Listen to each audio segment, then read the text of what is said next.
The story of Pocahontas and John Smith is a tale that has been told and retold through the centuries, often romanticized as a love that transcended cultural boundaries and adversity.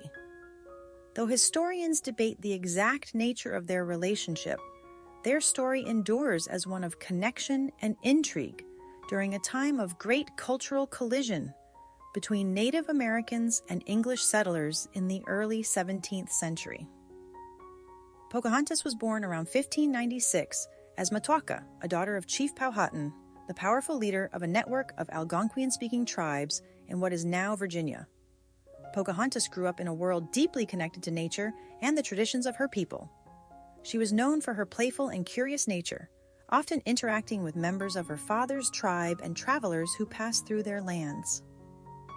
By the time Pocahontas was about 11 or 12 years old, the English settlers arrived and established the colony of Jamestown in 1607. The arrival of the English created tension with the Native Americans, as the settlers were encroaching on their lands and resources.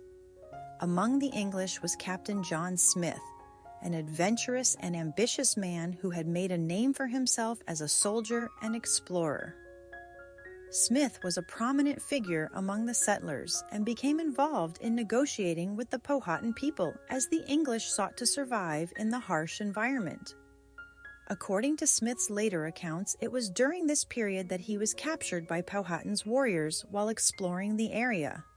He was brought before Chief Powhatan and, as the legend goes, he was about to be executed when Pocahontas, the chief's young daughter, intervened. Smith claimed that Pocahontas threw herself over him to save his life, an act of bravery that led to his release. The truth of this event has been questioned by historians, as Smith only documented the story years later, and it may have been exaggerated or misunderstood. Some believe that what Smith interpreted as an execution was actually a ceremonial adoption by the Powhatan people, intended to integrate him into the tribe. Regardless of the historical debate, this moment in their story has been immortalized in art, literature, and film as the beginning of a profound connection between Pocahontas and John Smith.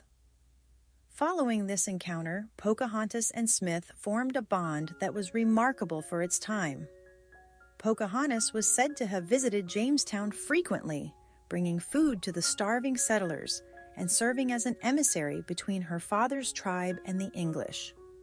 She was curious about the English culture, and through her interactions with Smith and the settlers, she gained a deeper understanding of their ways.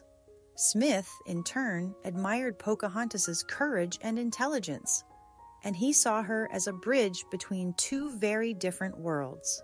While the nature of their relationship remains speculative, there is no doubt that Pocahontas and Smith shared a unique connection during a time of conflict and uncertainty. The romanticized version of their relationship suggests that their bond transcended cultural boundaries, with Pocahontas symbolizing peace and reconciliation between the Native Americans and the English settlers. However, their relationship was short-lived. In 1609, John Smith was injured in a gunpowder explosion and had to return to England for medical treatment.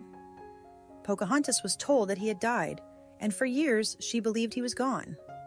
During Smith's absence, relations between the Powhatan people and the English settlers deteriorated, leading to increased tensions and conflict.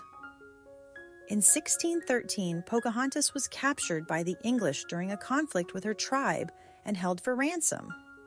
During her captivity, she was introduced to Christianity, learned English, and met John Rolfe, an English settler who would eventually become her husband.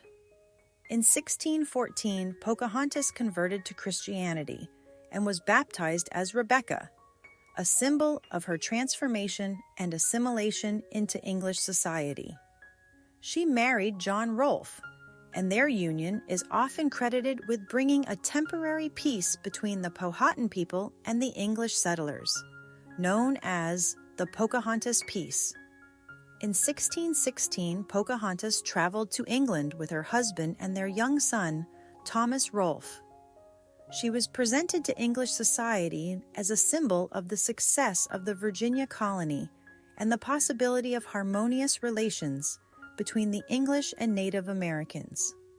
Pocahontas was introduced to King James I and the English court, where she was celebrated as a princess and a symbol of the potential for civilization among the Native Americans. During her time in England, Pocahontas and John Smith were reunited. It was a brief but emotional meeting, as Pocahontas expressed her disappointment and sadness over the fact that Smith had not returned to Virginia and had let her believe he was dead. Smith, for his part, was moved by the encounter, recognizing the profound impact Pocahontas had on his life and the legacy of their shared story. Tragically, Pocahontas's life was cut short. In 1617, just as she and her family were preparing to return to Virginia, Pocahontas fell ill and died at the age of 21. She was buried in Gravesend, England, far from her homeland and people. Her death marked the end of a life that had bridged two worlds and left an indelible mark on history. Though Pocahontas' story is often romanticized, the reality of her life is a testament to her resilience, strength, and adaptability. Her relationship with John Smith, while not a traditional love story, was one of mutual respect and admiration, representing a brief moment of possibility in the tumultuous history between Native Americans and European settlers.